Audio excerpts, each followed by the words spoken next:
اور کردستان کے یہ جو لوگ ہیں ان سے انسپریشن لیتے ہیں ہمارے بلوچستان کے جو BLA کے اور BLF کے جو لوگ ہیں وہ بھی. اور خواتین کا جو استعمال ہمارے یہاں BLA اور BLF میں ہو رہا ہے یہ بھی بیسیکلی وہ کردستان کی جو اسٹریٹجی ہے اس کو یہاں پہ اپلائی کرنے کی کوشش کر رہے ہیں. اچھا لیٹر ایک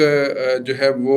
62 کانگریس مین جو ہے انہوں نے لکھا ہے. اس کے اوپر میں نے الگ سے پوری ویڈیو کی ہے, اس کا لنک ہم اس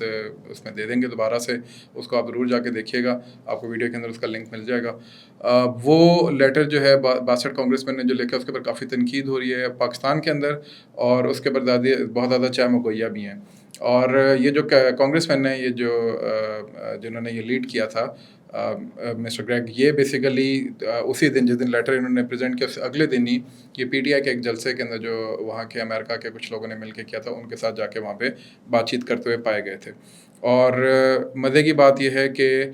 اس کے اوپر میں نے اپنی ویڈیو کے اندر پورا بتایا کہ کس طریقے سے ان کی لابنگ فرمز کو ہائر کر کے ان لوگوں کو انگیج کیا گیا ہے. اس کی کوئی لیگل بائنڈنگ تو نہیں ہے, لیکن بہرحال اس کے اندر ایک پاکستان کو ایک پرویکٹیو میجر ضرور لینا چاہیے, اور پاکستان کا جو مشن ہے اس کو ایک پرویکٹیولی اس میں کردار ادا کرنا چاہیے کہ ایسی کوئی بھی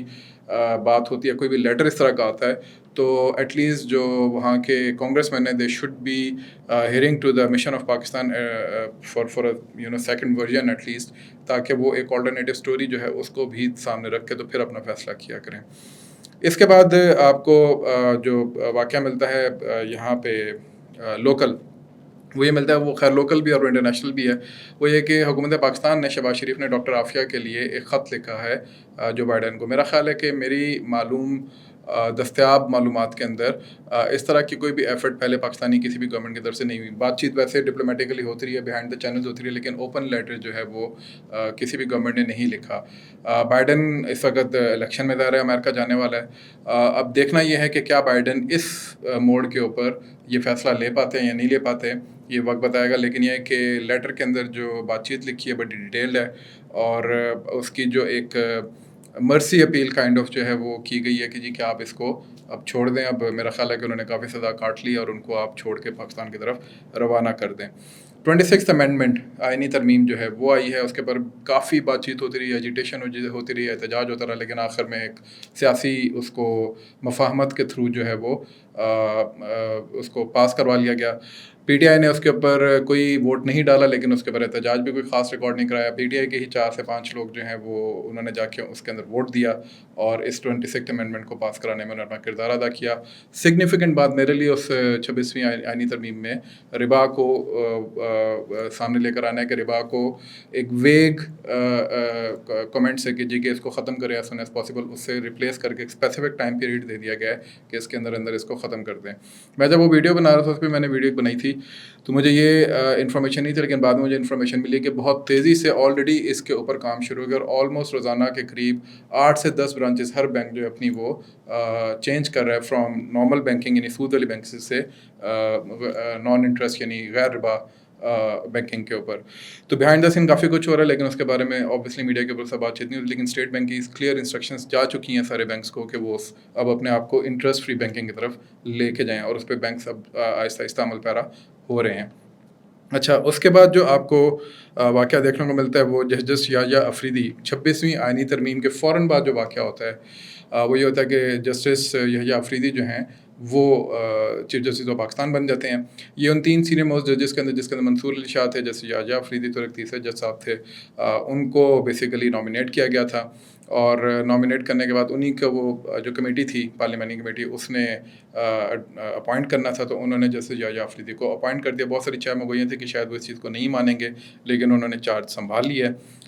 جسٹس منصور صاحب جو ہیں وہ عمرے کے اوپر چلے گئے ہیں اور ایک لیٹر بھی لکھ کے گئے ہیں جسٹس یحییٰ کے نام پر, اور اس میں انہوں نے کافی اپنی جو ہے وہ باتیں اس کے اندر لکھی ہیں, اور وہ یہ فیصلہ آگے کریں گے جب وہ واپس آئیں گے کہ وہ واپس سپریم کورٹ کو جوائن کرتے ہیں یا ریٹائرمنٹ کا اعلان کر دیتے ہیں. اس کے بعد جو ایک 26ویں آئینی ترمیم کے بعد یعنی پہلا تو واقعہ یہ والا تھا, اور ایک اور واقعہ جو سے جڑا ہوا ہے اور وہ سیاسی واقعہ, اور وہ ہے بشرا بی بی کی رہائی. PTI کے لوگ اس کو ماننے کو تیار نہیں ہیں ابھی تک سوشل میڈیا کے اوپر, لیکن بہرحال یہ بہت ایک واضح بات ہے کہ PTI کی جو ایجیٹیشن ہے, جو اس کا احتجاج نہ کرنا ہے بلکہ اس کے 4-5 لوگوں کو جا کے اس کا ووٹ دینا ہے, اور ان لوگوں کے خلاف بھی PTI کا کوئی احتجاج نہ کرنا جو سامنے آ رہا ہے, اس کے پیچھے ڈیل یا ڈھیل جو بھی ہے وہ دیکھنے کو ملتی ہے. اور وہ ہے کہ بشرا بی بی جن کے بارے میں خود عمران خان صاحب بہت زیادہ کنسرن تھے کہ میرے ساتھ آپ جو مرضی کریں لیکن میری بیگم کو آپ چھوڑ دیں, تو ان کو چھوڑ دیا گیا ہے، وہ ضمانت کے اوپر رہا کے ہو کے رہ گئے ہیں تقریباً 9.5 مہینے کے بعد، اور اس وقت وہ اب باہر آ کے اب دیکھتے ہیں کہ وہ سیاست میں اپنا کیا کردار ادا کرتی ہیں. اور بیرسٹر گوہر چونکہ آلریڈی چیئرمین کی حیثیت سے باہر بیٹھے ہوئے ہیں، تو اب دیکھنا یہ ہے کہ کیا ان دونوں پرسنالٹیز کے درمیان بھی کوئی کلیش آتا ہے، یا باقی لوگوں کے ساتھ جو دستیاب قیادت ہے ان کے درمیان بھی کلیش آتا ہے بشرا بی بی کے ساتھ، یا اسی طرح سے معاملات چلتے رہتے ہیں جیسے کہ ابھی چل رہے ہیں. سننے میں یہ آ رہا ہے کہ اگلے جو لوگ ہیں جو نکلیں گے جیل کے اندر سے، اس میں شاہ محمود قریشی صاحب کا بھی نام آ رہا ہے. ان کی جو بیٹی ہیں ان کے نام سے کوئی ایک میسج بھی جو ہے وہ مجھے موصول ہوا، یعنی کچھ واٹس ایپ گروپس کے اندر. اب وہ حقیقت اس میں کتنی ہے وہ دیکھنا پڑے گا، اس کو فیکٹ چیک کیا جا سکتا ہے. کہ انہوں نے یہ کہا ہے کہ اگر بشرا بی بی کے اوپر کسی کو اعتراض نہیں ہے نکلنے میں، تو پھر اگر کل کو میرے والد صاحب بھی نکلتے ہیں تو اس پہ بھی کسی کو اعتراض نہیں ہونا چاہیے. آج کے لیے اتنا ہی، انشاءاللہ ملتے ہیں اب بہت جلد ایک نئی گفتگو کے ساتھ، اور یہ جو around the world in 7 days اس کے اوپر بھی ہم انشاءاللہ کوشش کریں گے کہ آپ کے ساتھ دوبارہ اگلے جمعے کو ملیں. اپنا خیال رکھیے گا. السلام علیکم.